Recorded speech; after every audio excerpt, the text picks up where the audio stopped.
Okay, we're going to move along to the passive voice. Now again, please don't panic with me. I'm not going to turn this into an English class. What I want to do is to show you how to find the active voice, the passive voice, but more specifically what it means to you, what it means to your readers. I'm going to do that with these two sentences. Jake sipped a beer, the beer was sipped by Jake. In the first sentence, Jake sipped a beer, I'm going to ask 3 questions. First question, what is the verb? See how fast you found that?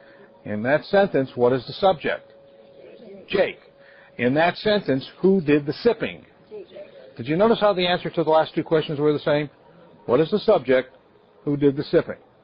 When the subject of the sentence is doing the action, that's the active voice. That's all it really means. Now look how this changes in the passive voice. The beer was sipped by Jake.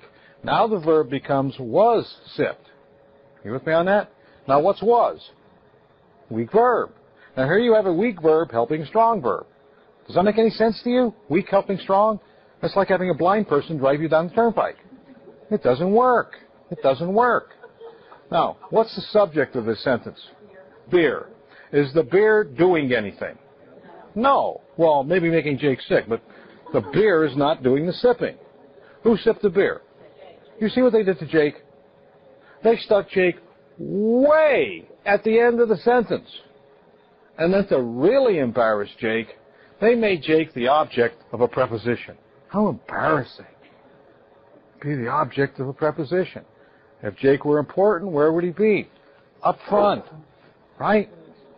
Now, why would anyone want to use 6 words rather than 4? You know the answer. Right? 100 words, 10 pages, 2 blue books. Big people like big words, big people like big sentences. Let me show you another one. The money had been donated by a wealthy patron. In this sentence, we have 2 weak verbs. See the had and been? Money is the subject. Is the money doing the donating? No. Who's doing the donating? The wealthy patron. Where's the wealthy patron? Way at the end of the sentence as the object of a preposition. Remember how I told you that a lot of times we stick the subject at the end, right? And we drop it in as an object of a preposition? I need a volunteer to take this sentence that's now in the passive voice, turn it around, put it in the active voice. Put it back into the active. Go ahead. A wealthy patron donated. A wealthy patron donated the money. Okay, great. Amy answered the question, my 20 bucks says everyone in this room knew that. Now the reason I knew you knew that is because you're all active people. You are not passive people.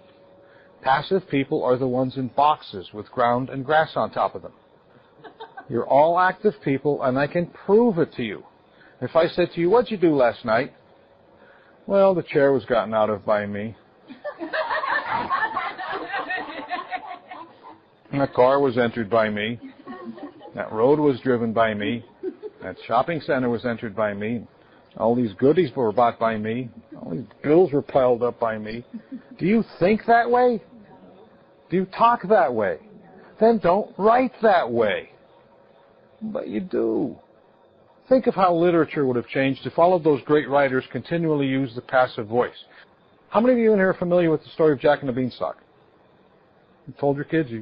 Your parents told you? Your grandparents told you? What is the most famous line from the story of Jack and the Beanstalk? Say it again. Yeah. Well, what's the second half of that? So the words were, fee, fi, fo, fum, I smell the blood of an Englishman. Right? Okay. The giant did not say, fee, fi, fo, fum, the blood of an Englishman is smelled by me. You see how silly it sounds? Now you're laughing, but this is what you do in writing. Now can you imagine Clark Gable, frankly, my dear, the dime isn't given by me. But this is what you do in your writing all the time. And why do you do it? Because we've been brought up to fill 100 words in 10 pages. That's why. You had to find some way to satisfy the English teachers. But you're not with your English teachers now. You're with real people who need real decisions quickly. Okay, now, am I telling you to use the active voice all the time? No. Because sometimes you do have to use the passive voice. You reserve it for those powerful times. See what says the money was given away? Do you know who gave the money away? No, so you have to use the passive voice. You have another instance where you would use the passive voice. It's where you don't want to point fingers.